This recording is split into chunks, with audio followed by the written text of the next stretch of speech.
листни въшки са нападнали любимите ви рози, а младите клонки на касиса се свиват и съхнат, не бързайте към магазина за скъпи химикали. Има мощно и напълно безопасно средство, което лесно ще приготвите сами. Тайната е проста – домашен сапун и дървесна пепел. Ще ви трябват 10 литра топла вода, 50 грама настърган на ренде домашен сапун и една чаша пресята дървесна пепел. Сапунът създава лепкав филм, а пепелта изгаря нежните обвивки на въшките. Първо разтворете сапуна в малко количество гореща вода.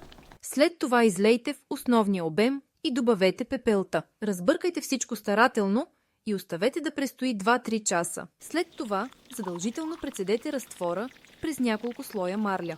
Пръскайте обилно засегнатите растения, като обработвате особено внимателно долната страна на листата.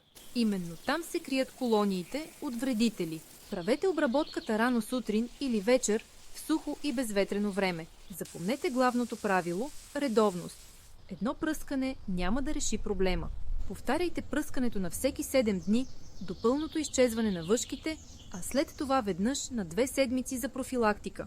Този народен метод е не само ефективен, но и полезен за растенията, защото пепелта е отличен калиев тор. Опитайте и вашата градина ще бъде чиста, здрава и благодарна.